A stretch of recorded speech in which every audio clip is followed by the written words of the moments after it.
Ma'am, हम अभी pregnancy plan कर रहे हैं। इसके रिगार्डिंग बहुत सारे क्वेश्चन है मेरे मन में। तो मुझे क्या-क्या पहले प्रिपरेशन करनी चाहिए? ऊर्जा, तुम दोनों ने बहुत अच्छा सोचा है कि हमें प्लान करना है बच्चा, तो हम एडवाइस दो।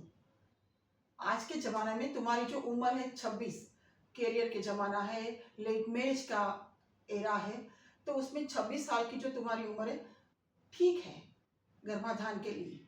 और अगर तुम सोचो कि पशु पंखियां भी बच्चे तो पैदा कर ही रहे हैं, तो मानव और उनमें क्या फर्क है? मानव के पास मन और बुद्धि है, तो हम जैसा चाहे ऐसा संतान पैदा कर सकते हैं। तो क्यों ना उसका मन और बुद्धि का हम उपयोग करें। तुमने जो सोचा है, इसीलिए मैंने बोला कि जो सोचा है वो सही सोचा है। इसके लिए तुम्हारे पास क्लैरिटी होनी चाहिए। लास्ट में हमने ये बात की थी, क्लैरिटी मतलब कि अगर हम सोचे कि कोई एक मकान बनाना है, तो उसके लिए हम उसकी ब्लूप्रिंट तैयार करते हैं, आर्किटेक्ट की और इंजीनियर की मदद लेते हैं। अगर ये मत सोचो, लेकिन हम अगर कोई घर में मैरिज आने वाला है, तो मेहंदी के लिए, हल्दी के लिए, संगीत के लिए, रिसेप्शन के लिए, जैसे अलग अलग साड़ियाँ, अलग अलग ड्रेसेस हम सिलेक्ट करते हैं, तो इसी तरह से हमारे पास क्लैरिटी होनी चाहिए कि हमें कैसा बच्चा चाहिए। ये बात हमने प्रीवियस वीडियो में बता ही दी है, लेकिन फिर भी आप सोचो कैसा बुद्धिमान चाहिए, किस में आगे बढ़ाना है, कैसा बच्चा चाहिए। बस बार बार सोचो कि मुझे कैसा बच्चा चाहिए, एंड ब्लूप्रिंट तैयार करो। फिर वो तुम्हारे सामने रहेगी और फिर आपको ऐसा ही बच्चा, मन चाहा बच्चा मिलेगा। इसके लिए सबसे पहले जरूरत है फिजिकल फिटनेस की, और फिजिकल फिटनेस के लिए डॉक्टर के पास जाना ही पड़ता है। सबसे पहली बात है कि आपको कोई फिजिकल डिजीज ना होना चाहिए, जैसे डायबिटीज या तो ब्लड प्रेशर या तो थायराइड। इसकी जांच करवानी है, शायद आपको पता भी ना हो और ये सब क्लिनिकल हो सके। उससे भी ज़्यादा जरूरी है एनीमिया, हीमोग्लोबिन। हीमोग्लोबिन ठीक होना ही चाहिए, और तभी ही जो सब हार्मोन्स का सिक्रेशन है वो सब ठीक रहता है। इसीलिए डॉक्टर के पास जाके ये फिजिकल फिटनेस करना जरूरी है, और जो भी बी कॉम्प्लेक्स या तो प्रोटीन या तो माइक्रोन्यूट्रिएंट जो भी कम है वो फिलअप करना है, फिजिकली फिट रहना है। दूसरी बात है मन की और आपकी हैबिट की। बहुत लोग ऐसे हैं कि जो सिर्फ पोटैटो या तो आलू की सब्जी ही खाते, न तो कभी दूध पीते, न तो दही, या तो लच्छी, या तो कुछ भी लेते। ये जो ऐसी जो तुम्हारी बैड हैबिट्स जो है, बैड नहीं बोले लेकिन ऑल्टर जो हैबिट्स है उनको ठीक करना है। आपको शंकराचार्य का एग्जाम्पल तो पता ही है ना, कि उनके पास एक माँ अपने बच्चे के लिए गई थी। उन्होंने बताया कि मेरे बच्चे को गुड़ खाना सिखाना है, वो गुड़ नहीं खाता है। आप गुरुजी उनको बताएंगे तो वो आपकी बात मानेगा और वो गुड़ खाना शुरू कर देगा। लेकिन शंकराचार्य ने क्या बोला, नहीं बहन, 1 महीने के बाद में, 1 वीक के बाद में मेरे पास आना। जब 1 वीक के बाद में वो गई माँ अपने बच्चे को लेकर, तभी शंकराचार्य जी ने वो बच्चे को समझाया कि गुड़ से ये सब फायदे हैं और ये गुड़ खाना चाहिए। वो मन में सोच रही थी कि ये तो पहले भी बता सकते थे ना आप।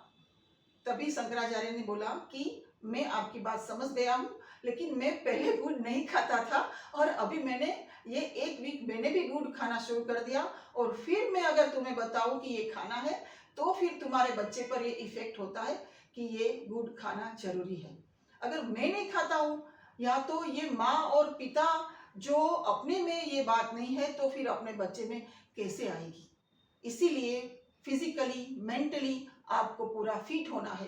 आपके आसपास का वातावरण जो है वो सब ठीक करना है, क्योंकि पेरेंट्स, माता पिता ही ये जो जेनेटिक इंजीनियर है बच्चे के लिए।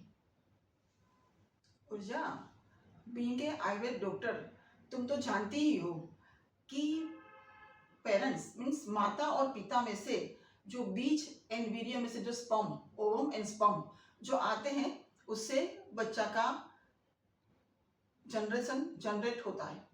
तो वो जो स्पर्म एंड ओवम जो है, उस पर मन की बहुत इच्छा का बहुत असर होता है। और वो कैसे होगा?